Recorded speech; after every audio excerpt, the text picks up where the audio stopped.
All right. Hey, folks, welcome to the second team manager training for this season. I'm Shirish. I'm the regional director for the Western region. I'll let Laurie introduce herself. Laurie? Hi, I'm Lori Chin.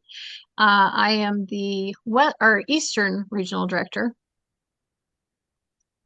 And we have a couple of really experienced team managers on the call. Maybe they'd like to introduce themselves and say a little bit about them and their DI journey. Leslie?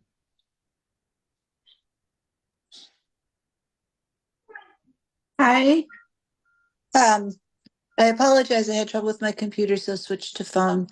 I am attending as a requirement because I signed my team up, but I'm happy to be available to answer questions. I'm over 20 years as a team manager, all the different challenges, but open to learning and happy to help if it helps other people. Thank you. Wachala? Hey, I'm Vachala. I've been a team manager for 8 years now.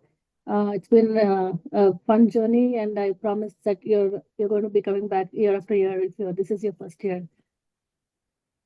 Wonderful.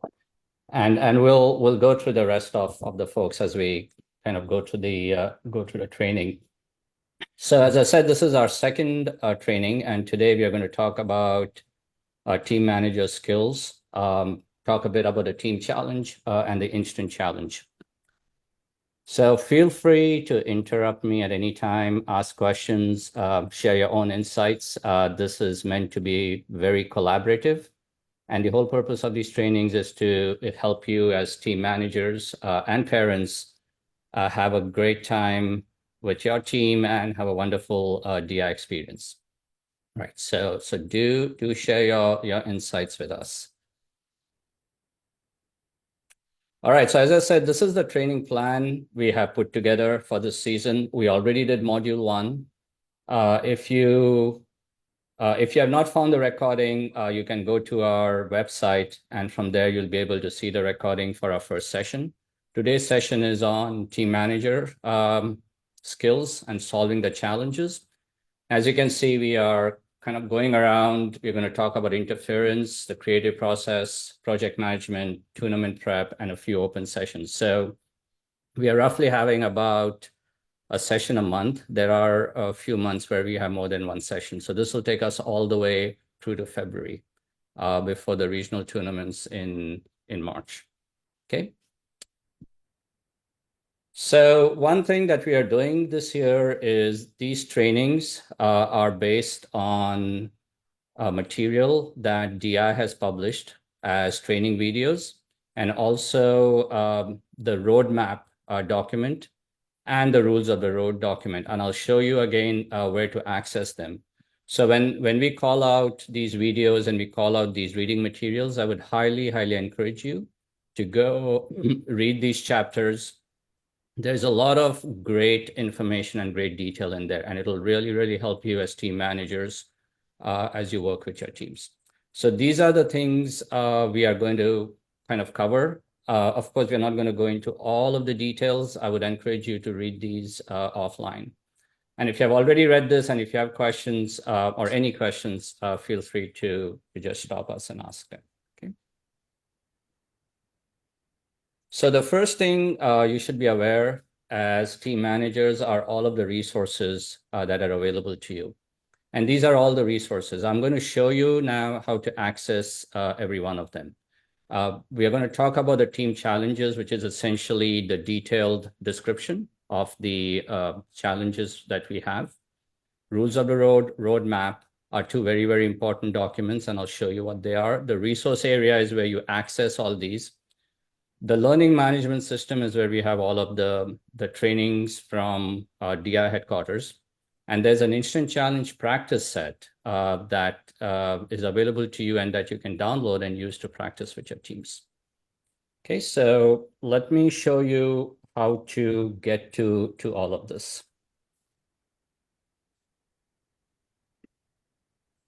Just a minute while I switch screens over here.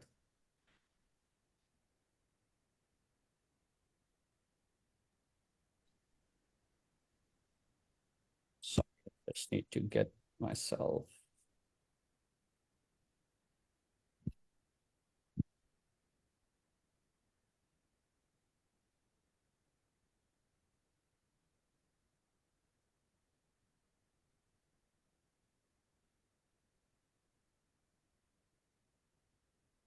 I have to log in again, so sorry, give me a second here.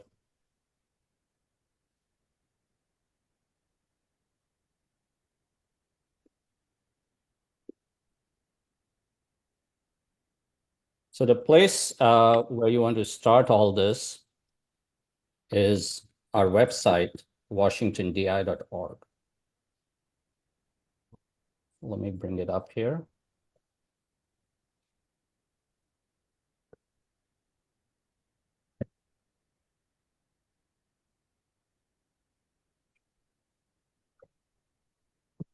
Okay.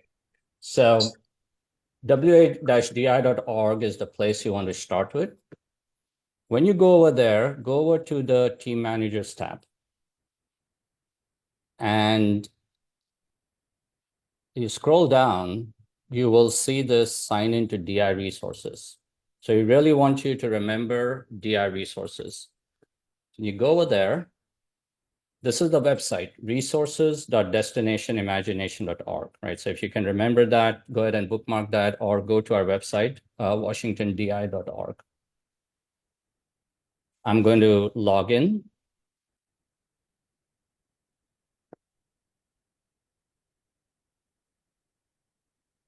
The username and password that you use is the same email and the password that you use to set up your DI account. So it is the same account over here.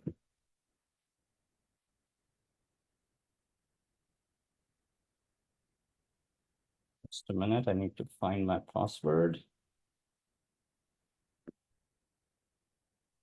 And feel free to try this with me. So just so that you make sure you know where to go to. Once you log in, this is where you're going to come to. Okay. This is what it's going to look like. Resources.destinationimagination.org. Go to the documents folder up here. Go to documents and go to view documents. All right.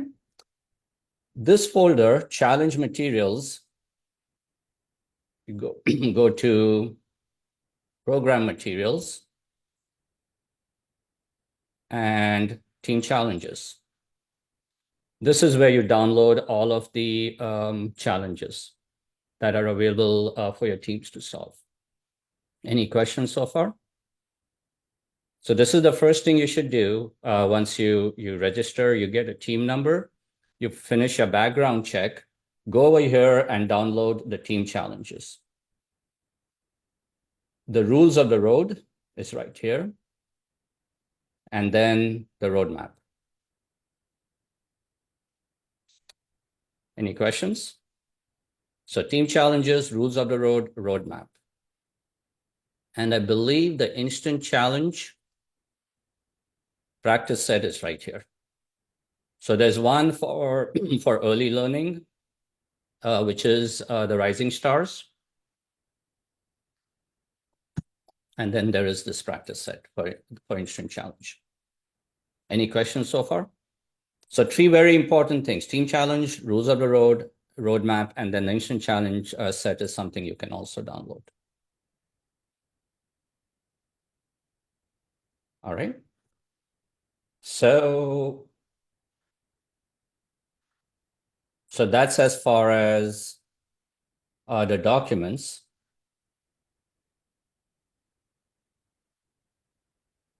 For training, you go back to the dashboard and you click on online training right here. To get to documents, you went here, view documents. For training, you do this online training, right? You'll have to log in again. I'm not going to go through this in the interest of time, but you use the same username and password as your DI account, the same one you used with resources. You log in. And once you log in over there, you'll see the training modules that are available to team managers. And then you can go and listen to them at your own leisure. Sounds good? So it's off here, online training. Any questions on the resources and where to find them?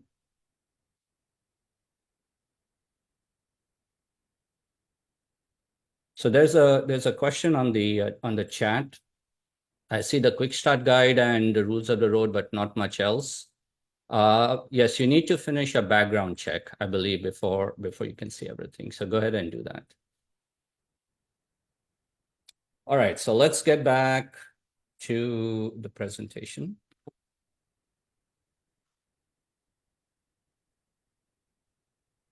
Oops, I'll skip a few.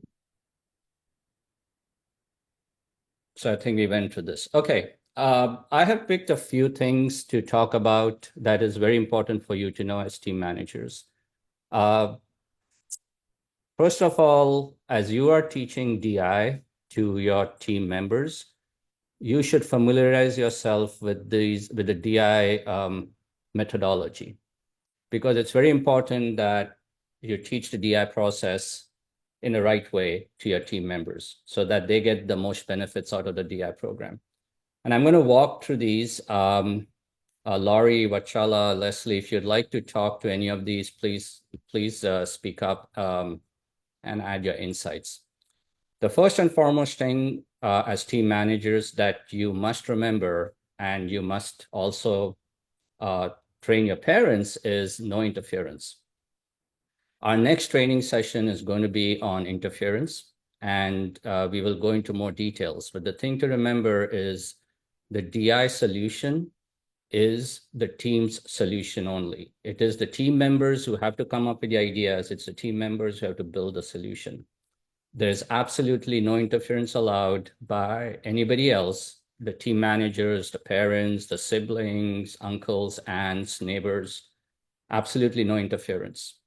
So that's the first and most important thing that you have to remember as team managers. The other thing is resource awareness. You have to be aware of the various resources that are available to you as team managers and to your team members. Make sure that you know where they are, make sure how to find them. One of the most important resources to the team members is their own skills and their own talents individually and as a group. And it is very important that you find a way to express that and explain that to your team members, right? So they feel like they have the help they need, both within the team and also where appropriate from you as the team manager. And we're going to talk about what your roles are and how you can help the team. Clarifying questions.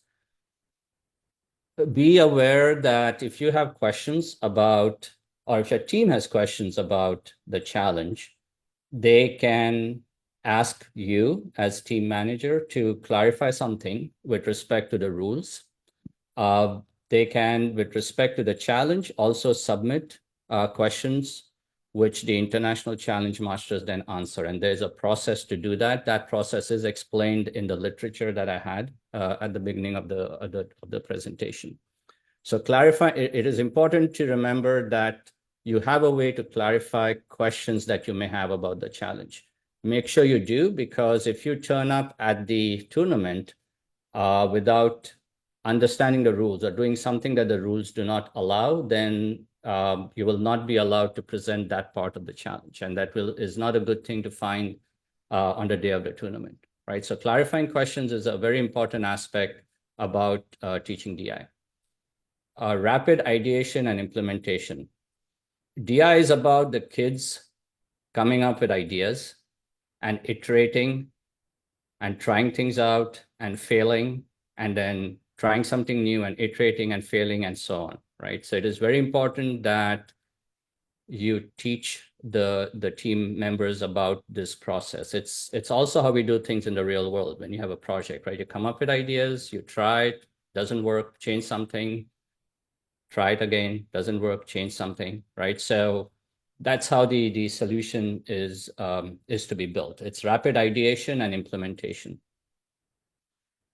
The last two, authentic self-expression and developmentally appropriate solution, from my perspective, are as important as no interference, and here's why. If you look at these boxes, the three things that appraisers are going to be taught to look at while scoring is no interference, authentic self-expression, and developmentally appropriate solutions. So what does authentic self-expression mean? We expect that every element of your challenge, of the solution that the team builds, is an authentic expression of their ability and the ability of the team. Their talents, their skills, their creativity, their ideas, right? So it's a self-expression. Give your teams the space, each member of the team, individually and as a group, to express themselves. There are something called team choice elements, and we'll talk about that are part of the team challenge and that allow team members to demonstrate skills and talents that are probably not part of the requirements of the main challenge. Team elements are separate and they are scored separately. But we are going to look for every element of the challenge or of the solution to the challenge to be an authentic self-expression of the team members and the team as a whole. And we're going to teach appraisers to score based on that. Developmentally appropriate solution. It is very important for you to understand as team managers that we expect each team to build a solution that is appropriate to the grade and the level that they are at, right? So we have teams all the way from pre-K to high school, right? And let's say the team picks the technical challenge, right? Let's say there are 10 teams that pick a technical challenge and they're spread out across elementary, middle, and high school. They are solving the same technical challenge, but they're going to come up with different solutions that are appropriate for their age group, right? There's something that we are going to look for in an elementary team, and then in a middle school team, and in a high school team. And it is important for your team managers to realize that is what your team is expected to build. So if you go on YouTube and you search for videos on technical challenge, and you look at let's say a team is in elementary and you look at performances from middle school and high school, do not have an expectation that your team should be building that. We don't have that expectation, and nor should you. Similarly, this is the regional tournament. You are going to find videos of global finals, right? And they're going to look really great, really amazing, even at elementary level. Keep in mind the teams that have made it to global finals have been doing DI for many years, right? And they have practiced the art of how do you work as a team. So do not set that as the standard of your solution, especially if you're a first-year team or a second-year team, right? Make sure your solutions are developmentally appropriate. I will even say that if you roll into the regional tournament and your team is at elementary level and it has a perfectly polished, well-cut, amazingly built solution, we are going to scratch our heads and wonder who actually built that, right? So be aware that it is very important that you learn this process of how the DI solutions have to be built. Any questions? Anybody else would like to chime in and offer their insights on this?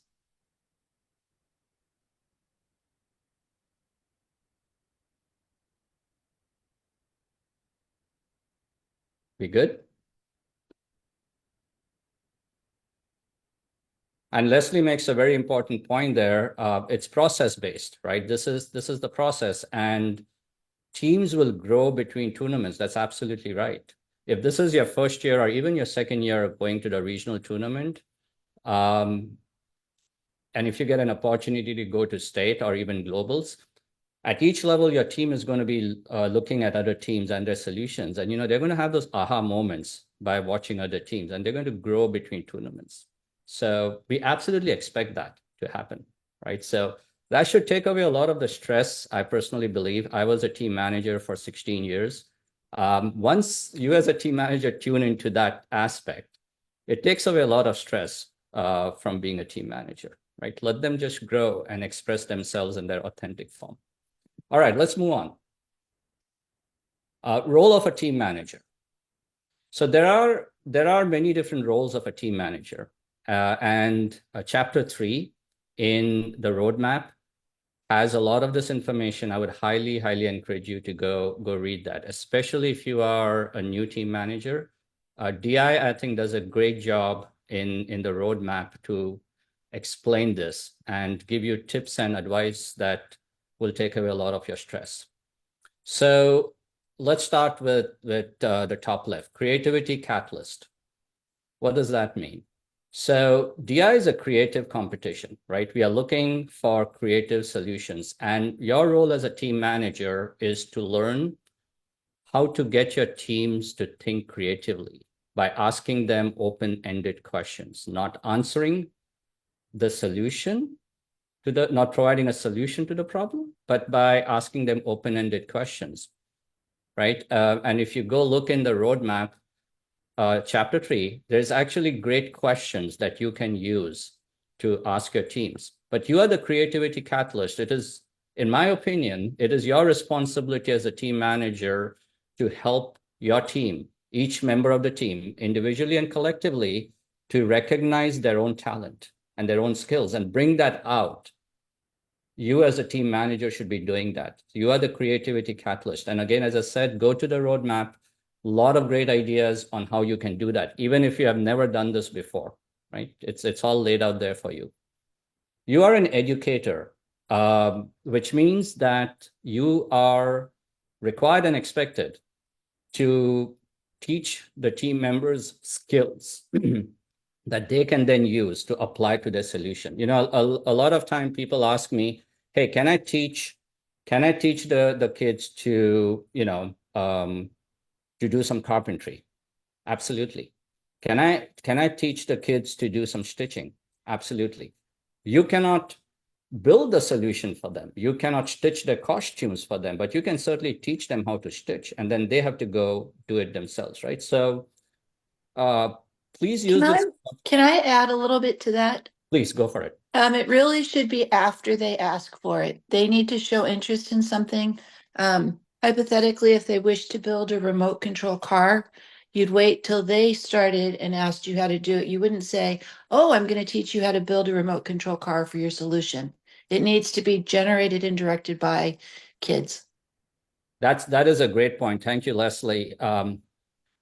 Because if you were to start the conversation, you are then giving them an idea that they should be building a remote control car, and that is interference. So that is a great point, right? So you as the creativity catalyst are getting them to think about different ways, and then there's going to be someone on your team who's going to say, hey, we want to do this, but we don't know how to do this. Can you teach us the skills, right, to build something?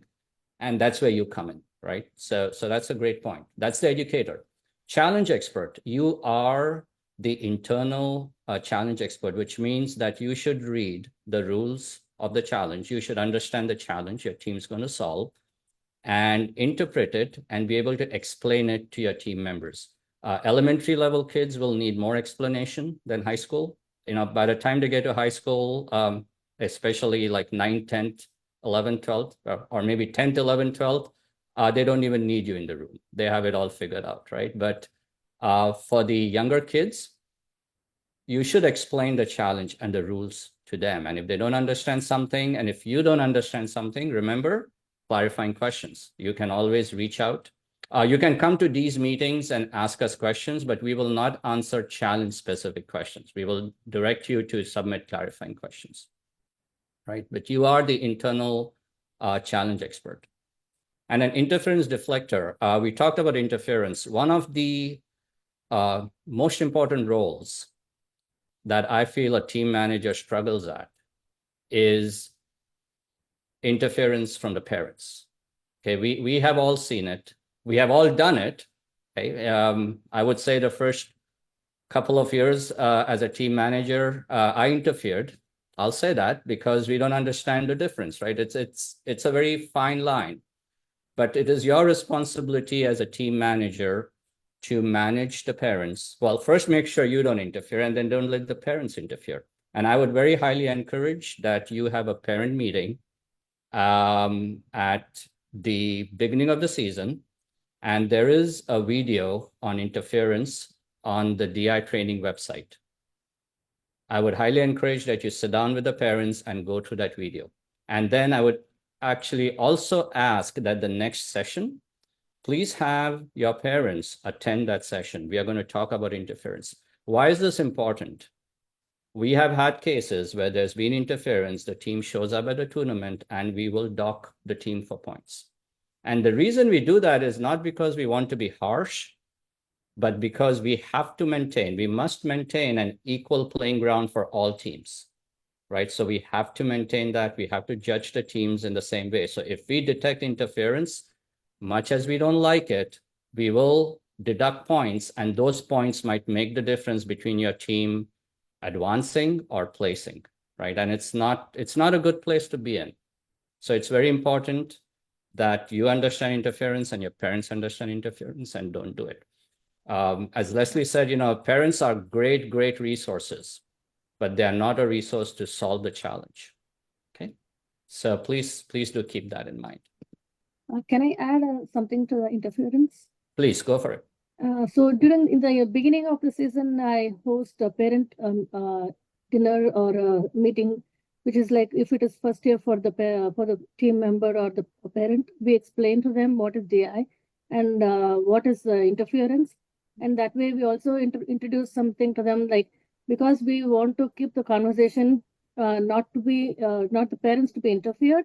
I usually explain to them, like, if you need any updates or what is going on in the DI meetings, please reach out to me rather than talking to your student, because that way sometimes as during the conversation there might be some interference happening, which is accidental or knowingly or unknowingly something like that can happen.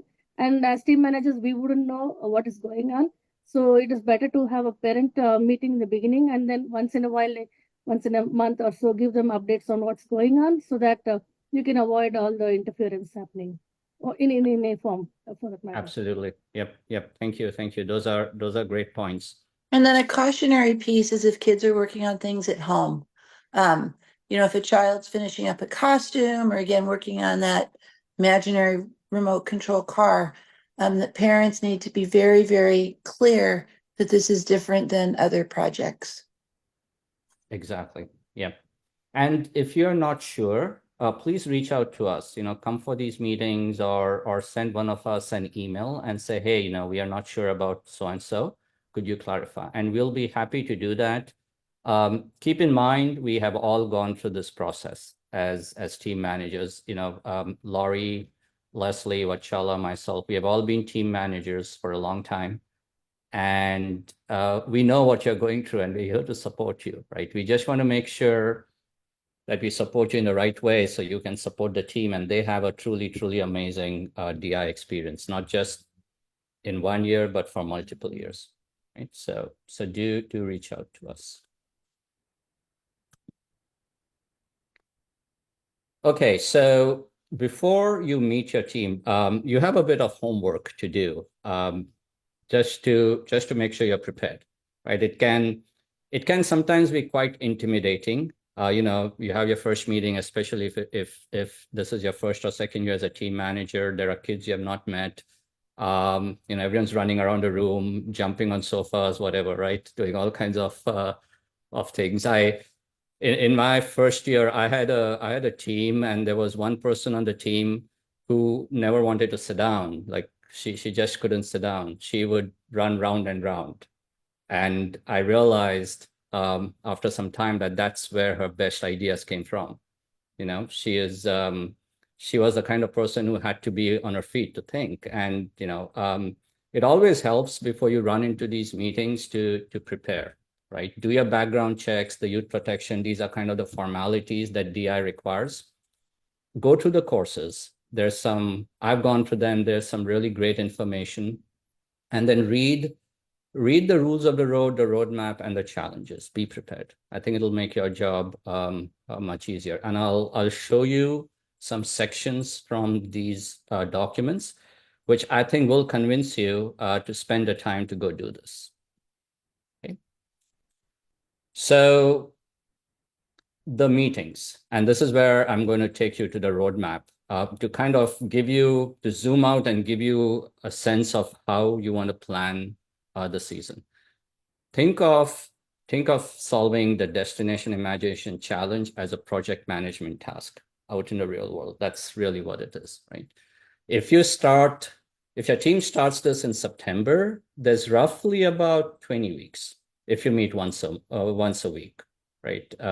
It's roughly about 20 meetings, I think, September to February. And there are 4 things. Again, this is in that chapter. There are 4 things to keep in mind. There is the planning of the challenge, creating the solution, working on the solution, and preparing for presentation. And as you see, these are overlapping intentionally. They are not sequential. It is very important you spend the time in the beginning to kind of, go through the challenge, pick a challenge, go through a challenge, understand the challenge. That's all the planning, right? But you don't have to wait 6 weeks, or you should not wait 6 weeks to start creating a solution. Keep in mind, it is to try something. I forget the right thing that we use at work, but it is, try, fail, iterate, right? So as your team is planning, get some of your team members to maybe start building something, right? It could be the technique, it could be the, the prop, or it could be the machine, or if it's improv, trying to come up with storylines. But make sure that the team is creating the solution, say by the 3rd week or something. And so you're planning and you're creating. And the working on a solution is different than the creating. The working on a solution is you're kind of starting to realize what aspects of the solution are going to work for you, right? Think of it as a project management, right? You could take your team, you could break them up into, 2 or 3 groups. Everybody tries something, they're creating things, then they come together, they put it together, they realize, hey, this is going to work, this is not going to work. So somewhere around the 7th week or so, you want to start realizing things that are going to work and you want to continue forward, and things you're going to discard away, right? One thing you'll realize when you get these kids together, everyone has great ideas, and that's the fun part of DI. Kids have amazing ideas, and you want to listen to those ideas, and then you want to teach them the skills of picking the things that are going to work. You teach them the skill. You don't tell them what they should pick, but you teach them the skills. The roadmap has amazing ways of how do you get a team to work together? How do you resolve conflicts? Okay, how do you come up with a decision? It's got great ideas, and I'm going to now take you over there once I talk about presentation. Prepare for presentation is making sure that the solution you build is something you can actually go on stage and present. And you don't want to wait till February when the tournament is in March to now go look at, okay, what was the size of that prop? What's the max size of the prop you're allowed to build? And like, how are you going to transport this to the tournament and things like that, right? You want to make sure that whatever you guys are building, whatever the team is building, you can actually carry and transport to the tournament. It's going to fit through a single pane door and things like that, right? So somewhere along the way, in your 10th, 11th, 12th week, you need to get your team to start thinking about, okay, how is this whole thing going to come together? Who's going to carry what on stage, right? If it's something with PVC pipes, they have to assemble it. Who's going to assemble it? Do you have enough kids to assemble it, right? And things like that. So these are the things. I'm going to stop here and take you for a moment to the roadmap, and I'll tell you why it is such an important resource for you to do this. Please, anybody wants to chime in and offer any ideas on this while I'm bringing up the roadmap document, please go for it.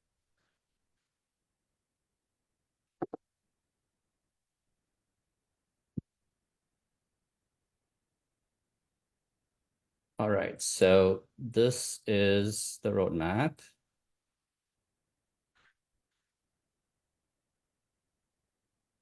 I'm going to take you to the index, and you will see for yourself. Is this big enough? Is this visible clearly? Is it good? Okay. I'm going to take you to the index to just give you a sense of what an amazing document this really is. And a lot of team managers tend to ignore this, they don't even look at it. I'm talking about chapter 3, team manager skills and knowledge. It talks about the roles of the team manager. I picked up 4, there's a few others over there. It tells you what that means. Clarification, talks about interference. Chapter 4 is about diversity and inclusion of all members of your team. Extremely important. You are a team manager, you're going to have kids on your team from different backgrounds, cultures, different families, and it is very important that you learn how to make every one of them belong in your team. Chapter 5, Solving the Challenge, has detailed agendas on what you can do in every meeting. It's all written up there for you, right? So I hear about parents and team managers who hesitate. They don't know what to do. It's all written up over for you on what you can do in every meeting. So please go look at it. It's going to make your job much simpler. There's a chapter on Instant Challenge that we are going to get to in a minute. It has lots of ideas on Instant Challenge and how do you train your team to be successful at the Instant Challenge. It's got a lot of challenges in there with materials and things like that. So it's all laid out for you. And then chapter 7 is something you're not going to get to today, but we will in a future session. This is more advanced around decision-making, idea generation. Feel free to go look at it if you want to find games you want to play with your team on how to generate ideas. How do you get teams to pick a team name, right? There's some really great games and challenges here. There you go, facilitating for successful teamwork. So DI has put all this together, and there's a group of educators, teachers, administrators, people whose job it is to do this, who has put this together. So please do take a look at it. You'll find it extremely useful. Even if you're a very experienced team manager, I would highly encourage you to go take a look at this. Okay, so I'm going to very quickly go to chapter 5. Sorry for scrolling.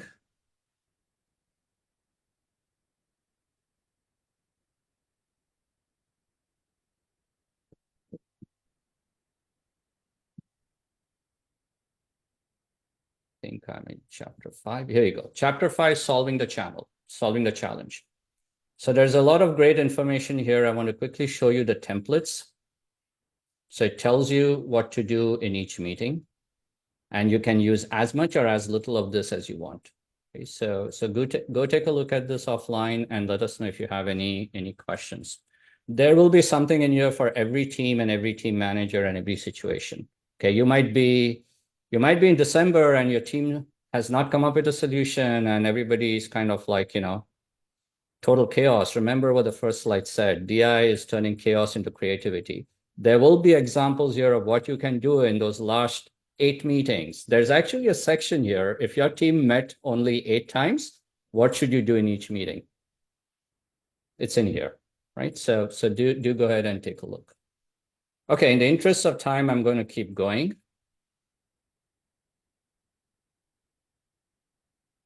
So planning the meetings. All right, team challenge details. There is a chapter 7 in Rules of the Road, and again, I will show that to you, which talks in a lot of detail about the rules that you have to follow while solving a DI challenge. Extremely important that you as a team manager familiarize yourself with this, because remember that educator role, that's what this is, right? You have to be aware of this. So there are 2 things. There are 2 documents that you should read besides the roadmap. The roadmap is more about the philosophy of DI, and how to help you as a team manager be successful. With respect to the challenge, there are 2 documents. One is the challenge material, right? One of those 7 things that has all the details of your challenge, including the scoring. And then Rules of the Road has some general DI rules. So for example, you should be aware that there's a team challenge and there's a team choice element. right? Together, we call that the central challenge, which is worth 300 points. And then there's the instant challenge, which is worth 100 points, right? So a total of 400. So within the central challenge, you have the team challenge and the team choice elements. Go to the rules of the road, chapter 7, to understand how the two play together, right? So the team choice elements can be anything you want, but it must be integrated into your team challenge solution. It is a requirement, and all of this is spelled out in the rules of the road, right? It gives you great examples of what should or should not. Well, practically anything can be a team choice element, but it explains the integration part of it, right? One place where I used to use a team choice element or encourage the team to use a team choice element is there might be someone on your team who has an idea that the team decided not to put as part of the main challenge for whatever reason, right? And so you encourage that team member to incorporate that idea in a team choice element. Maybe the kid likes to dance, and that's not part of your team challenge solution. The kid could put on a dance as part of a team choice element, as long as the team integrates that into the team challenge. So there's a lot of great ideas on this to make everybody feel welcome and part of the solution, right? The other thing, the team identification sign. You're not scored on the team identification sign, but every one of my teams, all the way to high school, insisted on building a team identification sign, because that is the one thing that they can build and be really goofy and do whatever they want, because it's not scored, right? Everything else they bring on stage is scored. So you have to kind of follow the rules. But a team identification sign is another way for the team authentic self-expression, right? They go crazy with that. Sometimes they just walk in with a piece of cardboard and the team number scraped on it. Sometimes it can be really, really funny and interesting, right? So the team ID. Time limit. Make sure that you and your team are very familiar with the time limit.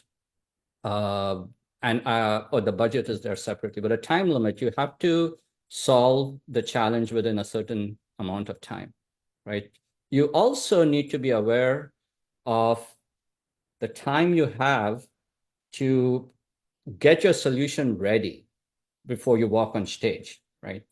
So make sure that you're aware of the time limit component of the challenge. How much time do you get to present on stage?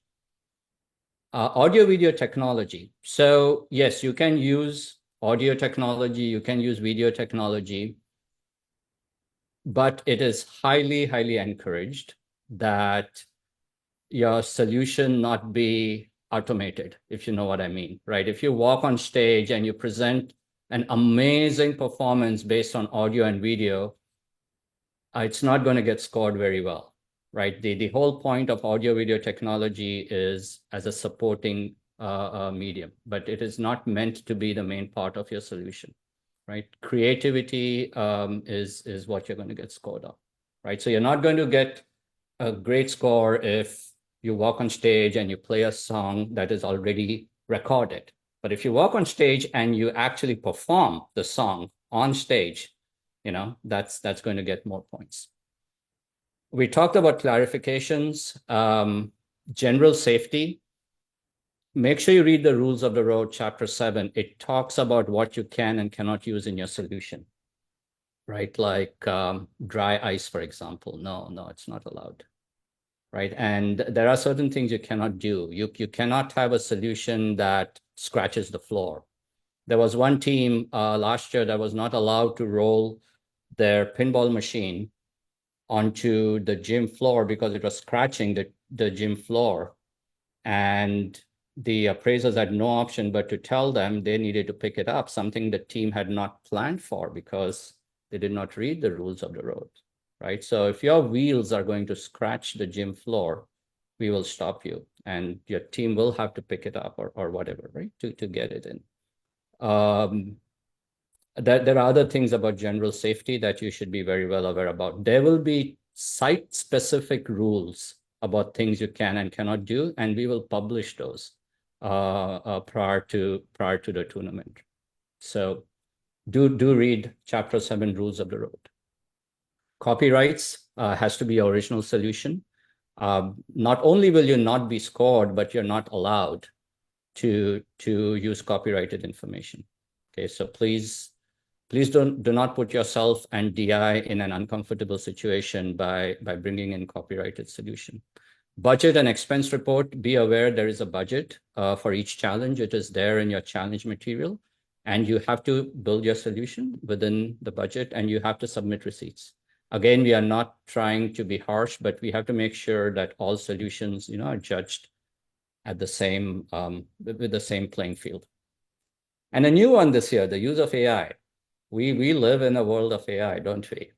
We are going to cover this next training, the use of AI. DI has published very specific rules about this, and this is something we are all discovering. So there's going to be a learning process, but yes, please do not go to ChatGPT and ask ChatGPT to create a story about your challenge. I bet if you do that, it will solve the challenge for you, but we will recognize there are ways to know things that are AI generated. A few of us work in the AI industry. So as I said, please be aware that DI has published rules on AI, and you should familiarize yourself with that. I may not have time to go to the rules of the road, but again, I showed you where to find it. So please go take a look at it. It's a long chapter, right? So grab some coffee, find a nice comfy couch, and do read through it. It's very important. All right, instant challenge, very quickly. I have, I think, 2 more slides. Chapter 6 roadmap. Read, and read again, okay? The instant challenge is a tricky one. And sometimes teams spend way too much time on IC because it's easy and fun, right? You don't have to do anything. You just get together some household materials and you have fun. Be aware that the instant challenge is 100 points. And in a tightly contested tournament, the instant challenge can be the difference between your team advancing and not advancing, right? But don't worry about that.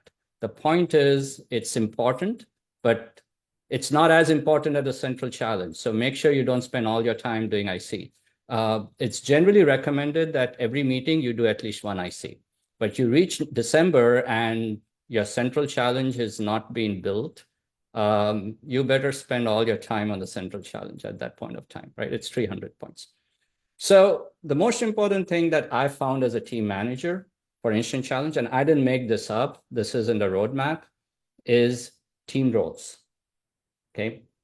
Do assign team roles for the instant challenge because it's literally 7 to 8 minutes. You walk in, you are read your challenge, you have no idea what it is. It usually takes the first 60 seconds for team members to, it's like, what? Wait, what do you want us to do? Kind of a thing, right?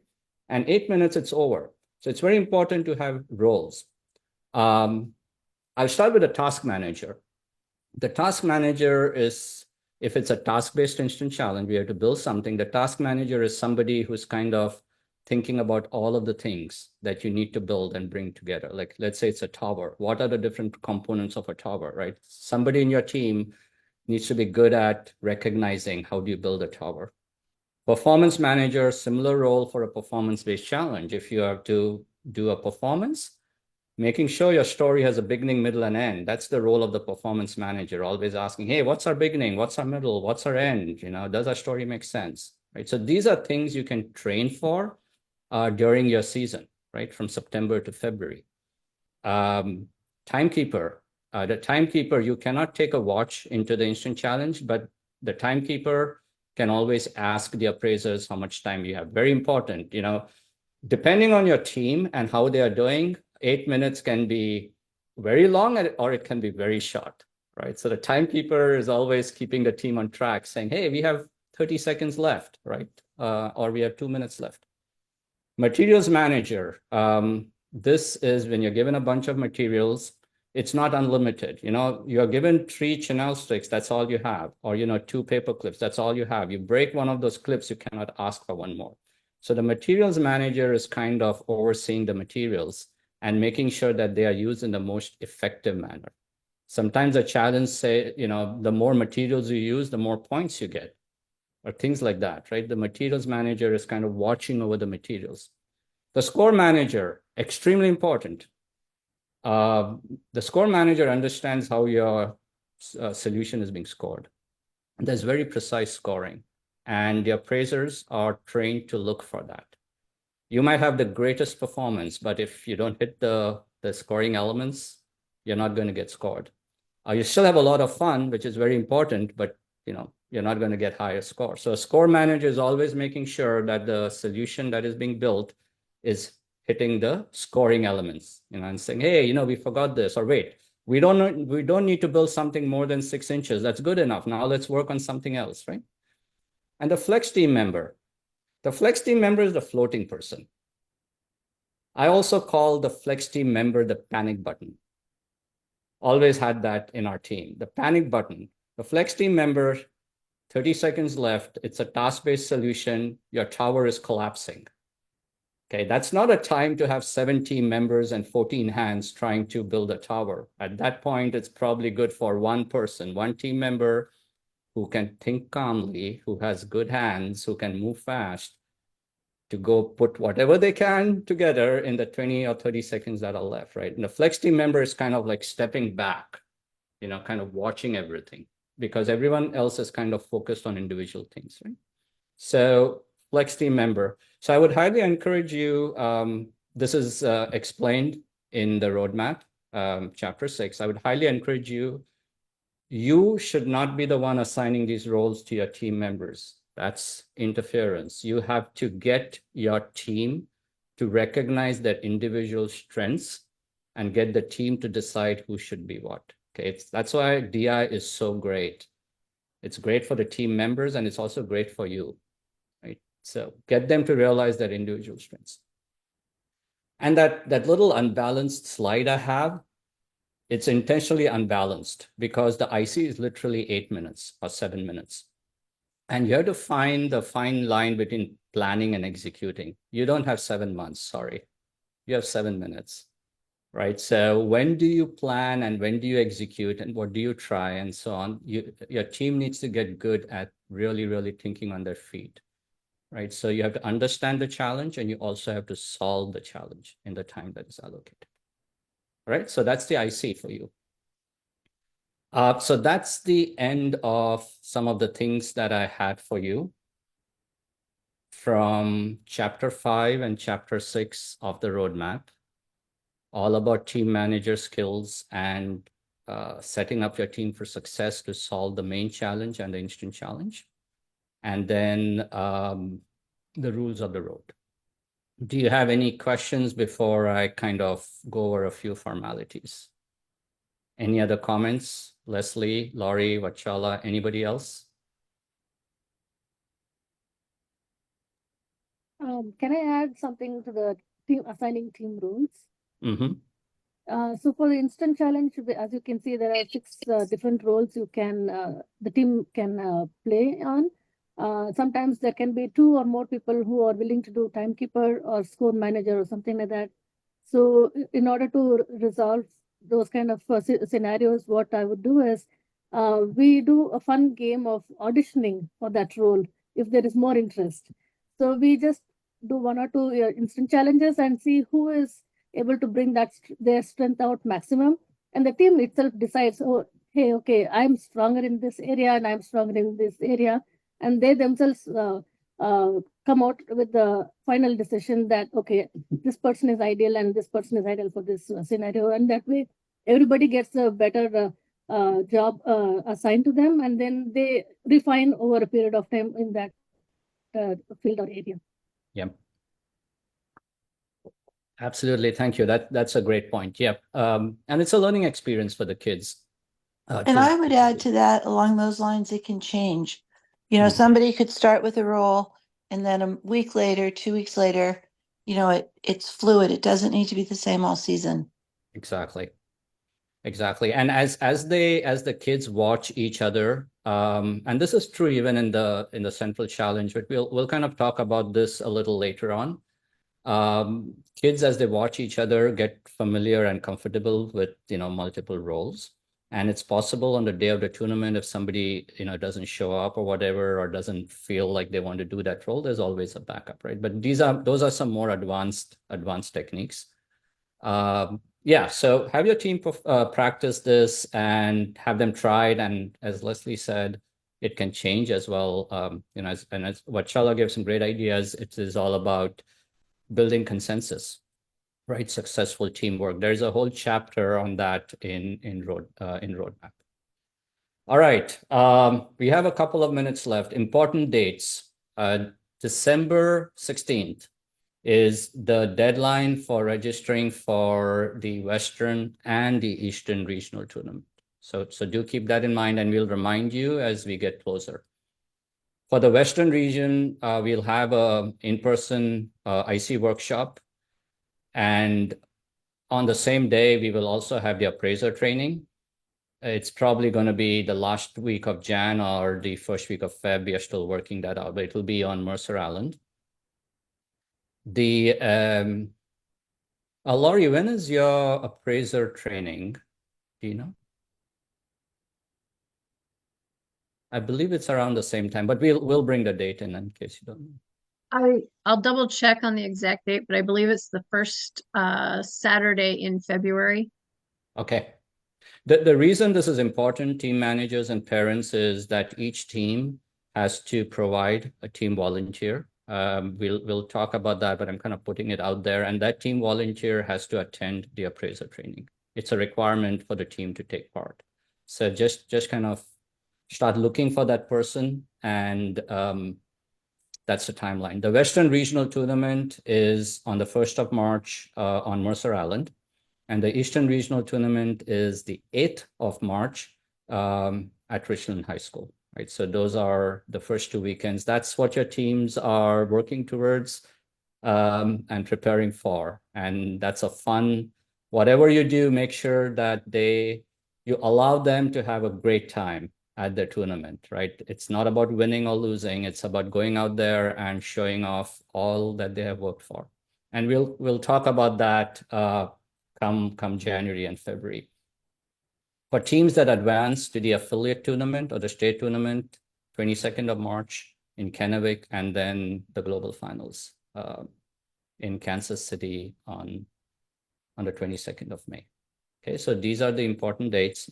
A couple of quick announcements. For those of you who are in the Redmond area, we are having an in-person DI event, October 2nd at 6 p.m. And then the next training is October 14th. It's on interference, and we are going to really, really ask and request and beg that all team managers and parents attend this. I will be sending out an email. It is in your interest and in the interests of the team, because interference is becoming quite a serious problem. And we want to make sure that we educate each and every one of you on what is interference, how to avoid it, and how we detect it, so that everyone has a great time at the tournament. And again, this is about making sure that every team gets the opportunity to take part on an equal footing. Okay, so do spread that word around. And these are the Washington DI contacts in case you would like to get hold of us. Laurie's on this call. I'm Shirish. I'm the Western Region Director. And yep, that's it. So 7:30 on the dot, we will leave this open for a little bit to see if anyone has any questions. And thank you for joining us. Any questions? Any other final insights?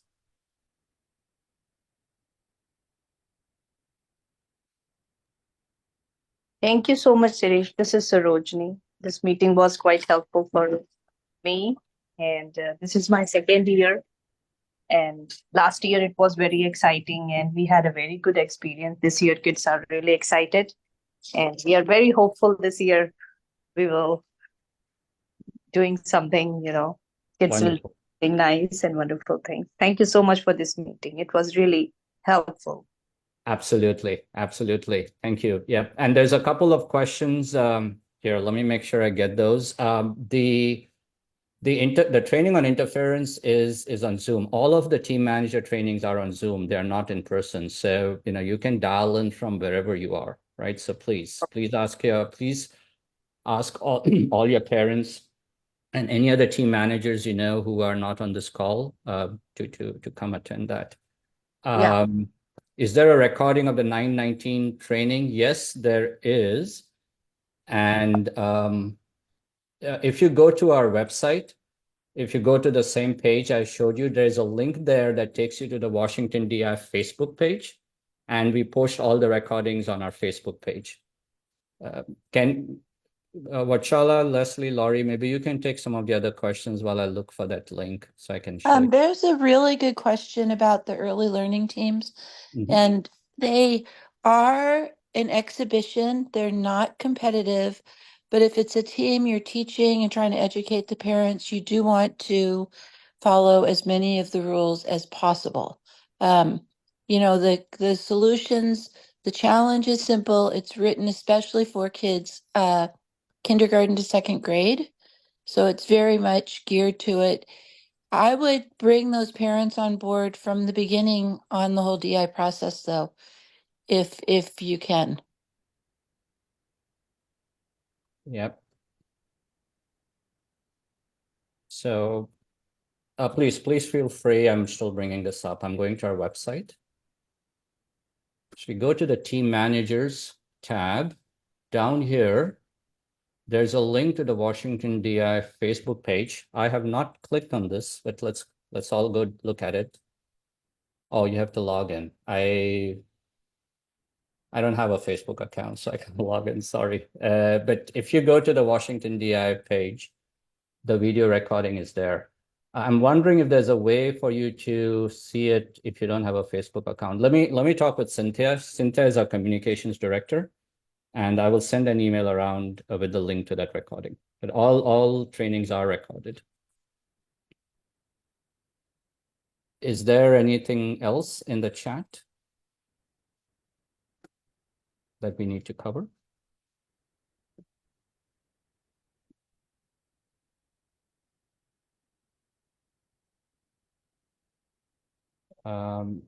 Okay, I think we covered everything.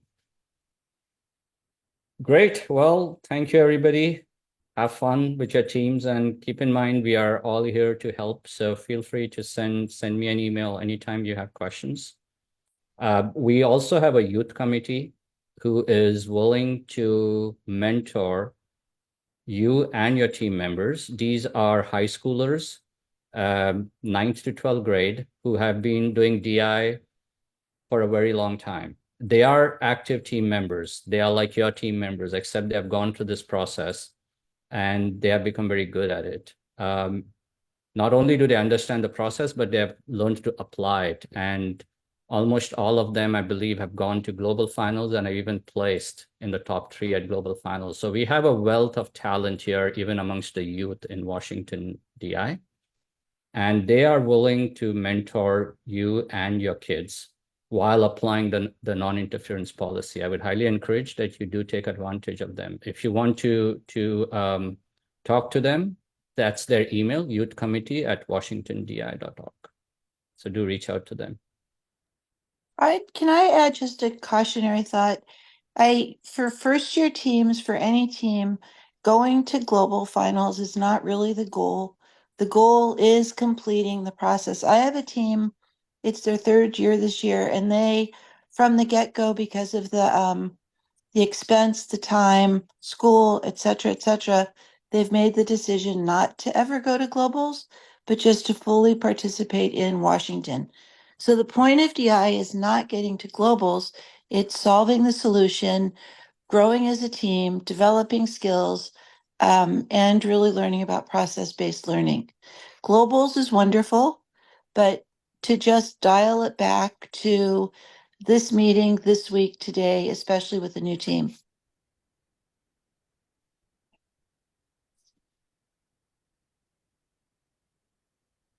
All right. Anything else? It's great. I think we are past time. So thank you, everyone. And we will see you October 14th for our next training. Thank you. Thank you. Bye.